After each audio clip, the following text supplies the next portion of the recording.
जब स्वर्ग और पृथ्वी की ऊर्जा से हजारों सालों बाद एक अराजक मोती का जन्म होता है। लेकिन वो मोती पैदा होते ही लालच में आकर अच्छी और बुरी दोनों ताकतों को अपने अंदर समाने लगता है, यहाँ तक कि वो सूरज को भी निगलने की कोशिश करता है। ये देखकर महागुरु तियानजून अपने 2 शिष्यों को उसे कैद करने के लिए भेजते हैं। उनमें से एक शिष्य बेहद मोटा और मजेदार है, उसका नाम है ताइजेन, और दूसरा है शेन, होशियार मगर चालाक। दोनों उस मोती को पकड़ने के लिए उस पर हमला करते हैं, मगर वो मोती बहुत ताकतवर निकलता है। वो दोनों को बुरी तरह हरा देता है। महागुरु खुद वहाँ पहुँचते हैं और अपने जादुई मंत्रों से उस मोती को कैद कर लेते हैं। फिर वो उसे 2 हिस्सों में बांट देते हैं, नीला अच्छा मोती है और लाल बुरा मोती। महागुरु लाल मोती को श्राप देते हैं कि 3 साल बाद उस पर बिजली गिरेगी और वो हमेशा के लिए नष्ट हो जाएगा। फिर वो दोनों मोतियों को संभाल कर रखने की जिम्मेदारी ताइजेन को सौंपते हैं और कहते हैं, जब महाराज ली जिंग का बेटा पैदा होगा तो तुम इस अच्छे मोती को उसके शरीर में मिला देना। अगर तुम इसमें कामयाब हुए तो तुम 12वें शासक बनोगे। ये सुनकर ताइजेन बहुत खुश होता है, लेकिन शेन के दिल में जलन पैदा हो जाती है। गुस्से में वो बदला लेने का फैसला करता है। वो चुपके से ली जिंग के महल में पहुंच जाता है और एक षड्यंत्र रचकर स्पिरिट पर्ल को चुरा लेता है। साथ ही वो डीमन पर्ल को भी आजाद कर देता है। अब वो लाल मोती महारानी यिन के शरीर में समा जाता है, जिससे वो एक शैतानी बच्चे को जन्म देती है। एक ऐसा बच्चा जिसके अंदर आग की भयानक ताकतें होती हैं। जन्म लेते ही वो पूरा गांव तबाह कर देता है। ये देखकर मास्टर ताइजेन अपनी जादुई रिंग निकालते हैं और मंत्र पढ़कर उसे नेजा के गले में पहनाते हैं, जिससे उसकी शक्तियां काफी कम हो जाती हैं। वो नेजा को मारने की कोशिश करते हैं, लेकिन तभी महारानी यिन आ जाती हैं। वो अपने बेटे को बचाते हुए कहती हैं, प्लीज मेरे बेटे को मत मारो। आखिर एक माँ अपने बच्चे को मरते हुए कैसे देख सकती थी। नेजा अपनी माँ को काटने की कोशिश करता है, मगर वो प्यार से कहती हैं, डरो मत, मैं तुम्हारी माँ हूँ और मैं तुम्हारा ख्याल रखूंगी। माँ के प्यार से दानवी बच्चे का दिल भी पिघल जाता है। पर गांव वाले महाराज लीजिंग से कहते हैं, महाराज इस बाल दानव का जिंदा रहना हमारे लिए खतरा है। इंसान और दानव कभी साथ नहीं रह सकते। महाराज जवाब देते हैं, इस बच्चे की कोई गलती नहीं है, वो तो बस बदकिस्मती का शिकार है। मैं इस बात की गारंटी लेता हूँ नेजा किसी को नुकसान नहीं पहुँचाएगा। अगर वो कुछ गलत करता है तो उसकी जिम्मेदारी मेरी होगी। तब ताइजेन याद दिलाते हैं, चाहे हम उसे जिंदा छोड़ भी दें, लेकिन 3 साल बाद वो मर जाएगा, क्योंकि महागुरु ने डीमन पर्ल को श्राप दिया है। ये सुनकर महारानी यिन बहुत परेशान हो जाती हैं। महाराज कहते हैं, मैं महागुरु से प्रार्थना करूंगा, शायद वो ये श्राप हटा दे। अब शेन को दिखाया जाता है, जो स्पिरिट पर्ल लेकर समुंदर की गहराइयों में पहुंचता है, जहां सारे ड्रैगन्स कैद हैं। वो उस मोती को ड्रैगन किंग के अंडे में मिला देता है, जिससे एक बेहद शांत और शक्तिशाली बच्चा जन्म लेता है, जिसका नाम रखा जाता है एओबिंग। ड्रैगन किंग शेन से कहता है, तुम मेरे बेटे को ट्रेन करोगे ताकि वो और मजबूत बने और एक दिन हम पूरी दुनिया पर राज करें। वही ताइजेन और लीजिंग स्वर्ग पहुंचते हैं ताकि महागुरु से मिल सके, लेकिन उनसे मुलाकात नहीं हो पाती क्योंकि वो ध्यान में होते हैं। द्वारपाल बताता है, स्वर्ग का दिया हुआ श्राप कोई नहीं हटा सकता। ये सुनकर दोनों मायूस हो जाते हैं। फिर ताइजेन कहता है, इंसान स्वर्ग में एक दिन से ज्यादा नहीं रह सकता, हमें अब वापस चलना होगा। नीचे धरती पर नेजा अब 1 साल का हो चुका है, लेकिन महाराज और महारानी ने उसके चारों ओर एक जादुई सुरक्षा कवच बना दिया है ताकि वो बाहर जाकर इंसानों को नुकसान न पहुंचा सके। नेजा बैठा बैठा बोर हो रहा था। रानी यिन पास आकर मुस्कुराई और बोली, तुम वहाँ बैठकर क्या कर रहे हो? नेजा कहता है, मैं इस महल से बाहर नहीं जा सकता और आप भी मेरे साथ नहीं खेलती, इसीलिए मैं बोर हो रहा हूँ। रानी ने धीरे से जवाब दिया, माँ के भी काम होते हैं, इसलिए मैं हर वक्त तुम्हारे साथ नहीं रह सकती, लेकिन मैं वादा करती हूँ आज से मैं तुम्हारे साथ खेलूंगी। ये सुनकर नेजा की आंखों में रौनक लौट आती है। दोनों साथ में खेलने लगते हैं, मगर नेजा बहुत ताकतवर था। खेलते खेलते रानी यिन को चोट लगने लगती है। फिर भी माँ के प्यार के आगे वह दर्द कुछ नहीं था। वह अपने बेटे की खुशी के लिए उसे थामे रहती है। तभी एक सैनिक आकर कहता है, पास वाले गांव पर हमला हुआ है महारानी, हमें वहां जाना होगा। ये सुनकर नेजा फिर उदास हो गया। रानी ने उसे कहा, अगली बार हम और ज्यादा खेलेंगे। पर नेजा अपना उल्लू सा चेहरा मोड़कर कुछ नहीं सुनता और ऊपर छत पर बैठ गया। महारानी मजबूरन चली जाती हैं। जाने से पहले वह अपने सैनिकों से कहती हैं, नेजा की निगरानी करना और याद रखना कि वह यहाँ से बाहर न जाए। रानी के जाते ही नेजा बाहर निकलने के लिए सैनिकों पर पत्थर फेंकने लगता है। सैनिक ये समझ नहीं पाते और आपस में झगड़ने लगते हैं। मौका पाकर नेजा सुरक्षा कवच की सीमा से बाहर निकल जाता है। जैसे ही नेजा गांव पहुंचा, गांव वाले डरकर इधर उधर छिप गए। नेजा ने उन सबको ढूंढकर तंग करना शुरू कर दिया। तबाही सा मंजर बन गया। गांव के कुछ बच्चे नेजा को डीमन समझते थे और अक्सर उसके लिए ट्रेप बिछाते थे। आज नेजा ने भेष बदला और उनके बीच गुम हो गया। बच्चों ने छिप छिप कर योजना बनाई, जब नेजा पुल से गुजरेगा हम उसे नीचे धक्का दे देंगे, फिर से चट्टान से खल्लास कर देंगे। पर जैसे ही नेजा पास आया, उसने अपना मास्क हटाया। डर कर बच्चे उस पुल से दूर भागे। उनकी ही चाल उलटी पड़ी और वे खुद गंभीर रूप से घायल हो गए। नेजा अपनी मस्ती में खुश होकर चला जा रहा था। तभी बच्चों ने चिल्लाकर कहा, तुम शैतान की औलाद हो। ये बात सुनकर नेजा का गुस्सा भड़क उठा। वह एक बड़े पत्थर को उठाकर उन पर पर फेंकने ही वाला था कि तभी मास्टर ताइजेन आ पहुंचे और बच्चों को बचा लिया। पत्थर दूर जाकर एक पहाड़ से टकराया और पहाड़ जोरों से टूट गया। महाराज ली जिंग वहां पहुंच गए। वे नेजा से बहुत गुस्सा थे। उन्होंने उसे वापस महल में बंद कर दिया। रात में महाराज, महारानी और ताइजेन एक साथ बैठे हुए थे। महारानी बेचैन थी, आंखों में चिंता के बादल थे। वो बोली, नेजा इतना भी शैतान नहीं, पर गांव के बच्चे उसे अपनाते नहीं। मैं उसे सुधारने की कोशिश कर रही हूँ, पर पूरा समय नहीं दे पा रही। अब वह 2 साल का हो गया है। शायद हमें यहाँ से कहीं और बस जाना चाहिए। मास्टर ताइजेन ने निश्चय भरे लहजे में कहा, मैं नेजा को ट्रेन करूंगा। मैं उसे राक्षसों का शिकारी बना दूंगा। अगले दिन जब नेजा महल के बगीचे में खेल रहा था, उसे वहाँ एक रहस्यमयी मेप दिखाई दिया। जैसे ही उसने उसे छुआ, वो अचानक उस मेप के भीतर समा गया और नेजा एक जादुई खूबसूरत दुनिया में पहुंच गया। वहाँ की वादियां, फूल और रंग देखकर नेजा दंग रह गया। मास्टर ताइजेन भी उसी जगह प्रकट होते हैं। वो नेजा को एक जादुई ब्रश दिखाते हैं और कहते हैं, इसकी मदद से तुम चीजों को बदल सकते हो। फिर ताइजेन उस ब्रश से जादुई रास्ते बनाकर दुनिया की सैर कराते हैं। नेजा को यह सब बेहद पसंद आता है। ताइजेन नेजा से कहते हैं, मैं तुम्हें जादू सिखाऊंगा और तुम्हें काबिल बनाऊंगा। नेजा मास्टर की बातों पर यकीन नहीं करता। उसे लगता था ताइजेन को असली जादू नहीं आता, वो तो बस मैजिकल ब्रश की मदद से ही करतब दिखाते हैं। ये सुनकर मास्टर मुस्कुराते हैं। तो फिर देखो असली जादू क्या होता है। अगले ही पल वो अपनी हथेली उठाते हैं और हवा में मंत्र फूंकते हैं। आसपास की सारी चीजें बदलने लगती हैं, फूल उड़ने लगते हैं और सब कुछ जैसे किसी दूसरी दुनिया का नजारा बन जाता है। नेजा हैरान रह जाता है। उसे लगता है सब असली है, लेकिन कुछ ही देर में वो इल्यूजन खत्म हो जाता है। नेजा खुश होकर कहता है, मास्टर मुझे भी ये जादू सिखाइए। ताइजेन मुस्कुराकर कहते हैं, सीख सको तो जरूर सिखाऊंगा, लेकिन इसमें बहुत मेहनत लगेगी। वो उसके कान में एक मंत्र फूंकते हैं। नेजा उसे दोहराता है, कोशिश करता है, मगर उससे कुछ नहीं होता। ताइजेन मन ही मन हंसते हैं। मुझे इसे सीखने में 6 महीने लग गए थे। ये बच्चा कैसे सीखेगा। रात का समय था। मास्टर ताइजेन सो रहे थे। तभी रानी येन उनके पास आती हैं और कहती हैं, मुझे अपने बेटे से मिलना है। ताइजेन जवाब देते हैं, वो यहीं है, मैं उसे जादू सिखा रहा था। लेकिन चारों तरफ नेजा का कोई अता पता नहीं। तभी रानी तालाब के पास पहुंचती है। वहाँ उन्हें नेजा की लाश तैरती दिखाई देती है। वो घबरा जाती है। ताइजेन दौड़ते हुए पहुंचते हैं और पानी से उसका शरीर बाहर निकालते हैं, पर तभी वो शरीर धुएं में बदल जाता है। वो असली नेजा नहीं बल्कि उसका इल्यूजन था। अब नेजा उस जादू में माहिर हो चुका था। ताइजेन हैरान रह जाते हैं, ये कैसे मुमकिन है। मैं तो जानवरों को बदल भी नहीं सकता। वो नेजा से पूछते हैं, तुमने ये कैसे किया। पर नेजा बस मुस्कुराकर उन्हें परेशान करने लगता है। उसी वक्त महाराज लीजिंग और रानी येन वहाँ आ जाते हैं और मिलकर ताइजेन की मदद करते हैं। ताइजेन गंभीर स्वर में कहते हैं, अब घुटनों पर बैठो, मैं तुम्हें सिखाऊंगा कि लोगों को दानवों से कैसे बचाना है। नेजा रूठे अंदाज में कहता है, मुझे कुछ नहीं सीखना, और जाकर पत्थर पर लेट जाता है। रानी धीरे से कहती हैं, तुम मुझे बेवकूफ नहीं बना सकते, क्योंकि मैं जानती हूँ तुम चाहते हो कि दुनिया तुम्हें अपनाए। ये सुनते ही नेजा की आंखों के सामने बचपन का मंजर घूम जाता है, जब वो बच्चों के साथ खेलना चाहता था, लेकिन सबने उसे डीमन कहकर मारा था। ये याद कर वो उदास हो जाता है। रानी उसकी तरफ बढ़ती है, बेटा बुरा मत बनो, तुम्हारे माता पिता लोगों की रक्षा करते हैं। नेजा दुखी स्वर में पूछता है, तो फिर लोग मुझे क्यों मारना चाहते हैं। सब मुझे डीमन समझते हैं। तब राजा झूठ बोलते हैं, तुम्हारा जन्म अच्छे मोती की शक्ति से हुआ है, इसीलिए तुम इतने ताकतवर हो। लोग बुरे नहीं हैं, बस वो तुम्हें तब तक नहीं अपनाएंगे जब तक तुम बुराई का अंत करने में उनकी मदद नहीं करते। नेजा दिन रात ट्रेनिंग करता है, आग और हवा को काबू में करता है और कुछ ही महीनों में बेहद शक्तिशाली बन जाता है। लेकिन फिर मास्टर ताइजेन उसे रोकते हैं। वो अपना मैजिक ब्रश उठाकर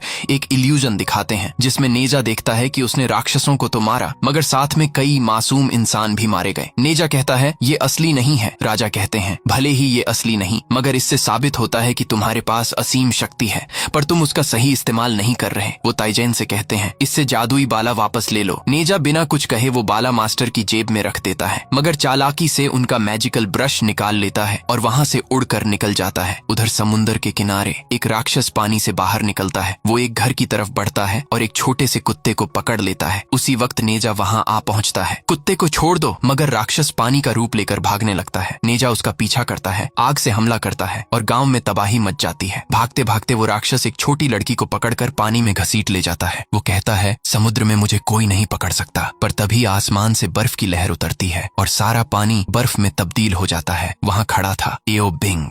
एओबिंग वही था जिसे शेन ने स्पिरिट पर्ल से बनाया था। एओबिंग उस राक्षस पर टूट पड़ता है और उसे बुरी तरह मारता है। वो उस छोटी लड़की को उसकी गिरफ्त से छुड़ा लेता है, मगर ये बात नेजा को बिल्कुल पसंद नहीं आती, क्योंकि वो खुद उस लड़की को बचाना चाहता था। ईर्ष्या में अंधा होकर वो लड़की को फिर से राक्षस के हवाले कर देता है, ताकि वो खुद उसे बचाए और हीरो कहलाए। इसके बाद नेजा एओबिंग पर हमला कर देता है। दोनों के बीच जबरदस्त लड़ाई शुरू होती है। एओबिंग समझ जाता है कि ये कोई साधारण इंसान नहीं, ये तो बेहद ताकतवर है। लड़ते लड़ते बढ़ते नेजा बिंग का मुखौटा उतार देता है और चौंक जाता है। उसके सिर पर ड्रैगन के सींग थे। अब उसे पता चल जाता है कि उसका प्रतिद्वंदी कोई इंसान नहीं बल्कि एक ड्रैगन प्रिंस है। दोनों फिर से भिड़ जाते हैं। बिजली, आग और पानी की लहरों के बीच जंग छिड़ जाती है। इसी दौरान वो राक्षस अपने पत्थर बनाने वाले बुलबुलों से हमला करता है। नेजा को इस जादू का पता नहीं था। वो एक बुलबुले को छूता है और उसका हाथ पत्थर का बन जाता है। उधर राक्षस उस बच्ची को कच्चा निगल जाता है। ये देखकर एओ बिंग गुस्से में आ जाता है। वो बेहद तेजी से उछलकर राक्षस के पेट पर वार करता है, जिससे बच्ची बाहर आ जाती है। लेकिन उसके शरीर पर जहर का असर हो चुका था। उसकी पूरी बॉडी पत्थर की बन जाती है। राक्षस उसके टुकड़े करने लगता है, मगर तभी नेजा आकर उस बच्ची को बचा लेता है। राक्षस भागने की कोशिश में चारों तरफ बुलबुले फैलाता है, पर नेजा अब और चालाक था। वो एओ बिंग को पकड़कर उसका इस्तेमाल ढाल की तरह करता है और दोनों मिलकर राक्षस को बुरी तरह मारते हैं। आखिरकार राक्षस हार मान लेता है। वो उन्हें अपना एंटीडोट देता है। नेजा उस दवा से खुद को और एओ बिंग को ठीक कर देता है। राक्षस माफी मांगकर वहाँ से चला जाता है। एओ बिंग नेजा की तरफ देखकर मुस्कुराता है। मेरी जान बचाने के लिए शुक्रिया। दोनों की नजरें मिलती हैं और धीरे धीरे दोनों हंस पड़ते हैं। फिर वो साथ खेलने लगते हैं। सूरज डूबता है और आसमान में सुनहरी शाम उतर आती है। नेजा अचानक रोने लगता है। वो धीमे से कहता है, आज तक कोई मेरे साथ इतना नहीं खेला। एओ बिंग मुस्कुराता है, अपनी जेब से एक शंख निकालकर नेजा को देता है। आज से हम दोस्त हैं। जब भी तुम मेरे साथ खेलना चाहो, किनारे पर आकर इसे बजा देना। मैं जरूर आऊंगा। नेजा के चेहरे पर मासूम मुस्कान लौट आती है। उसी वक्त दूर से गांव वाले आते दिखाई देते हैं। नेजा जब पलटकर देखता है तो बिंग वहां से चला गया था। नेजा गांव वालों से कहता है, डरो मत, मैंने इस बच्ची को राक्षस से बचाया है। लेकिन कोई उसकी बात पर यकीन नहीं करता। एक लड़का चिल्लाता है, झूठ बोलता है, तू खुद राक्षस है। ये सुनकर नेजा का गुस्सा फूट पड़ता है। वो उस लड़के पर हमला करता है। गांव वाले डरकर उस पर टूट पड़ते हैं। डंडे, पत्थर सब कुछ फेंकते हैं, लेकिन नेजा को कुछ नहीं होता। गुस्से में वो भी पलटवार करता है, जिससे कई गांव वाले घायल हो जाते हैं। तभी मास्टर ताइजेन वहां पहुंचते हैं। वो मंत्र पढ़कर नेजा को पकड़ लेते हैं और शांत करते हैं। इधर एओ बिंग अपने महल में लौट चुका है। वो अपने गुरु शेन से कहता है, मास्टर, आज का अभ्यास पूरा हो गया और आज मैंने एक दोस्त भी बनाया। उसका नाम है नेजा। शेन का चेहरा गुस्से से भर जाता है। वो गरजता है, वो तुम्हारा दोस्त नहीं, तुम्हारा दुश्मन है, क्योंकि वो डीमन पर्ल से पैदा हुआ है। तुम्हें उसे हराना होगा। एओ बिंग हैरान हो जाता है, लेकिन मास्टर, उसने मेरी जान बचाई थी। क्या कोई और रास्ता नहीं? तभी ड्रैगन किंग अपनी भारी आवाज में कहता है, सदियों से देवताओं ने हमें यहाँ कैद किया हुआ है। हमारी मुक्ति की आखिरी उम्मीद तुम हो। अगर तुम्हें हमें आजाद करना है तो तुम्हें अपनी दोस्ती भूलकर अपने मकसद पर ध्यान देना होगा। बिंग खामोश हो जाता है। उधर नेजा अपने माता पिता से नाराज बैठा है। उसे लगता है वो उससे प्यार नहीं करते, उसे बस एक बोझ समझते हैं। तभी राजा और रानी उसके पास आते हैं। रानी प्यार से कहती हैं, बेटा, 10 दिन बाद तुम्हारा जन्मदिन है। सारे गांव वाले तुम्हें बधाई देने आएंगे। नेजा उदासी से कहता है, जो लोग मेरे पैदा होने पर खुश नहीं थे, वो मुझे बधाई क्यों देंगे? राजा मुस्कुराकर कहते हैं, क्योंकि अब उन्हें पता चल गया है कि तुमने सच में गांव वालों की जान बचाई थी। नेजा की आंखों में उम्मीद की चमक लौट आती है। वो खुश होकर अपने कमरे में दौड़ जाता है, एक रंगीन बर्थडे कार्ड बनाता है और सोचता है, मुझे अपने दोस्त को भी बुलाना है। वो किनारे पर जाता है, शंख को होठों से लगाकर बजाता है। कुछ ही पलों में पानी से एओ बिंग प्रकट होता है। नेजा मुस्कुराकर कहता है, 10 दिन बाद मेरा जन्मदिन है। सारे गांव वाले आएंगे, जश्न होगा और तुम भी आना, क्योंकि तुम मेरे सबसे अच्छे दोस्त हो। बिंग की आंखें नम हो जाती हैं। वो धीरे से कहता है, मैं जरूर आऊंगा। नेजा हंसता हुआ लौट जाता है। उसे नहीं पता था कि अब किस्मत उनके लिए एक ऐसा तूफान लेकर आने वाली है जो सब कुछ बदल देगा। वहीं दूसरी तरफ जब एओ बिंग अपने पिता के पास लौटता है तो सागर की गहराइयों में सभी ड्रैगन्स मिलकर उसके लिए एक ड्रैगन आर्मर तैयार करते हैं। एक ऐसा कवच जो अभेद्य था,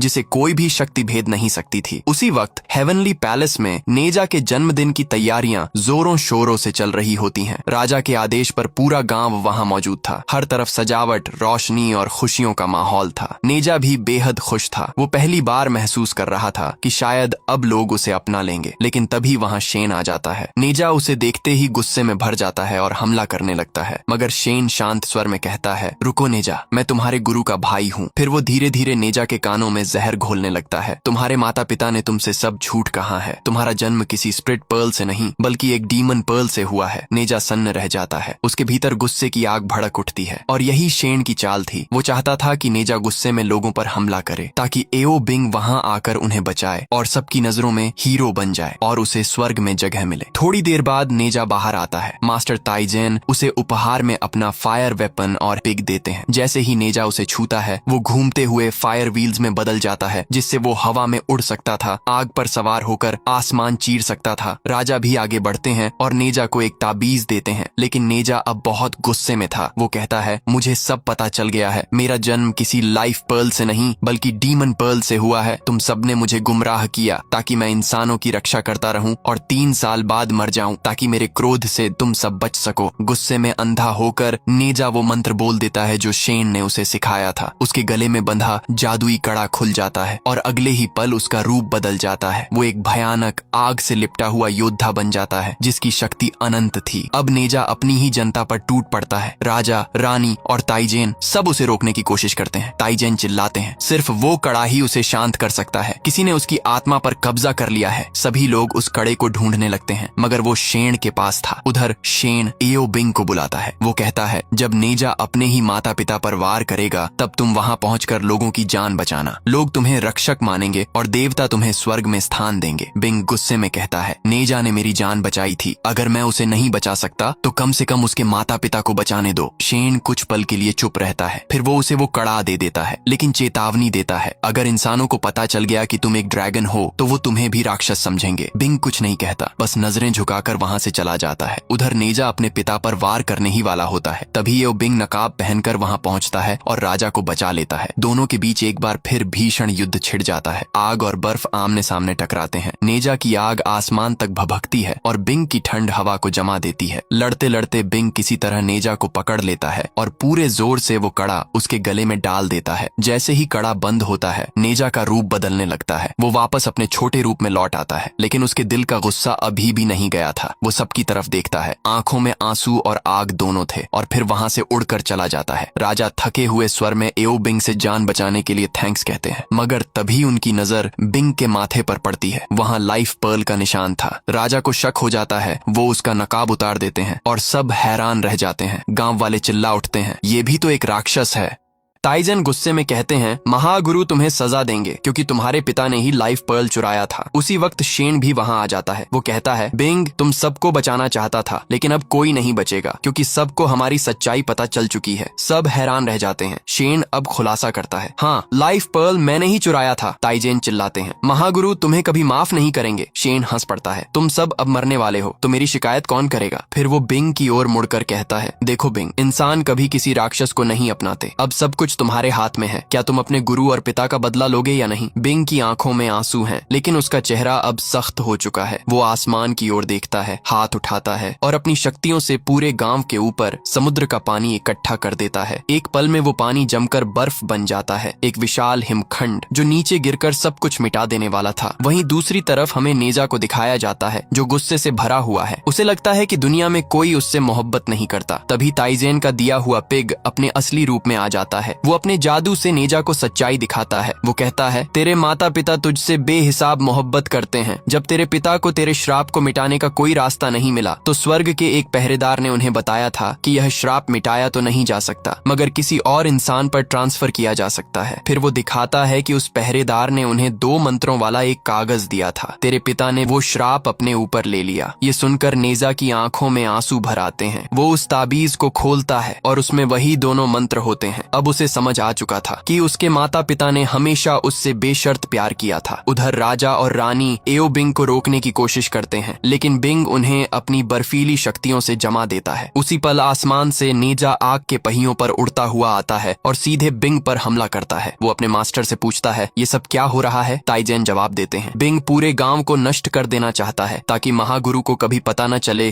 कि शेन ने लाइफ पर्ल चुराया था। ये सुनकर नेजा और भी भड़क उठता है और दोनों के बीच शुरू होती है एक आइकॉनिक भयंकर लड़ाई, आग और बर्फ का ऐसा युद्ध जिससे पूरा आसमान कांप उठता है। लेकिन नेजा की शक्तियां उस कड़े के कारण सीमित थीं। वो अपने मास्टर का सिखाया जादू इस्तेमाल करता है और खुद को शेन के रूप में बदल लेता है। बिंग भ्रमित हो जाता है। उसे समझ नहीं आता कि असली शेन कौन है। उसी वक्त असली शेन और ताइजेन भी आमने सामने आ चुके थे। शेन और नेजा एक दूसरे से टकरा जाते हैं जिसका फायदा उठाकर नेजा अपना हथियार बदल लेता है। बिंग शेन को नेजा समझकर उस पर हमला करता है और नेजा भी शेन पर वार करता है, मगर तभी ताइजेन अपने जादुई मैप से हमला करते हैं और सब उसी नक्शे के अंदर खिंच जाते हैं। अब वो सब अंदर फंसे हैं और वहां से निकलने का एक ही रास्ता था, मैजिक ब्रश। ब्रश को पाने के लिए सब में टकराव होने लगता है, जिसके बीच वो सब साथ में ही बाहर निकल आते हैं। बाहर आते ही शेन और नेजा फिर भिड़ जाते हैं। वहीं दूसरी ओर बिंग राजा और रानी पर हमला करता है। नेजा दौड़कर उनके आगे आ जाता है, अपने माता पिता की रक्षा के लिए खुद को ढाल बना देता है। वो वार अपने ऊपर लेता है और जमीन पर गिरकर बेहोश हो जाता है। बिंग ये देखकर और गुस्से में ऊपर उठता है। वो आसमान में जमा हुई बर्फ पर वार करता है, जिससे पूरा बर्फीला पहाड़ नीचे गिरने लगता है। नेजा होश में आता है और उसी पल वो मंत्र बोलता है, जिससे उसका कड़ा खुल जाता है। उसकी शक्ति कई गुना बढ़ जाती है। आग उसके चारों ओर जलने लगती है। वो आसमान की ओर उड़ता है और गिरती हुई बर्फ को अपने हाथों से रोकने लगता है। बिंग चिल्लाता है, नेजा तुम इन्हें क्यों बचा रहे हो? तुम तो एक दानव के रूप में पैदा हुए थे। नेजा जवाब देता है, कोई देवता या दानव नहीं होता, किस्मत वही होती है जो इंसान खुद अपने हाथों से लिखे। फिर वो अपनी पूरी ताकत लगाकर उस पूरी बर्फ को पिघला देता है और बिंग को पकड़ लेता है, लेकिन उसे नहीं मारता। बिंग हैरान होकर पूछता है, तुम मुझे क्यों छोड़ रहे हो? नेजा कहता है, क्योंकि तुम ही मेरे अकेले दोस्त हो। तभी आसमान में बिजली कड़कने लगती है। नेजा को एहसास हो जाता है उसका आखिरी वक्त आ गया है। वो नीचे उतरता है और वो ताबीज फाड़ देता है ताकि श्राप उसके पिता पर न जाए। वो अपने माता पिता की ओर आखिरी बार देखता है, मुस्कुराता है और धीरे से कहता है, अलविदा। अगले ही पल आसमान फट पड़ता है। एक भयंकर बिजली नेजा पर गिरती है, लेकिन तभी बिंग उड़ता हुआ आता है। वो नेजा को गले लगाकर उस बिजली को साथ में झेलता है। दोनों मिलकर उस आकाशीय ऊर्जा को सोखने की कोशिश करते हैं, मगर वो देवताओं की शक्ति थी जो इंसानों के बस की नहीं थी। ताइजेन यह सब देखकर दौड़कर ऊपर जाते हैं और इंद्र कमल खोल देते हैं, जिसमें वो दोनों नेजा और बिंग एक रोशनी के साथ कैद हो जाते हैं। फिर सब शांत हो जाता है। नीचे धरती पर एक विशाल गड्ढा बन चुका था। राजा और रानी दौड़कर वहां पहुंचते हैं और उन्हें वहीं इंद्र कमल मिलता है। ताइजेन की आंखों में आंसू हैं। वो कहते हैं, नेजा और एओ बिंग अब नहीं रहे। इंद्र कमल उनके शरीर को तो नहीं बचा सका, मगर उनकी आत्माओं को बचा लिया। नेजा और एओ बिंग की कहानी बस एक जंग की कहानी नहीं थी, ये उस दिल की दास्तान थी जो अच्छाई और बुराई के बीच फंसा हुआ था। उन्होंने साबित किया कि हीरो वही नहीं होता जो जन्म से देवता हो, बल्कि वो होता है जो अपने भीतर के अंधेरों से लड़कर रोशनी बन जाए। नेजा ने अपनी नियति खुद लिखी और बिंग ने अपने दोस्त के लिए सब कुर्बान कर दिया, पर उनका सफर यहीं खत्म नहीं होता। नेक्स्ट पार्ट देखना चाहते हैं तो कमेंट में बताइए। अगर इस कहानी ने आपके दिल को छुआ हो तो सब्सक्राइब जरूर करना, क्योंकि आगे आने वाला सफर और भी गहरा होगा।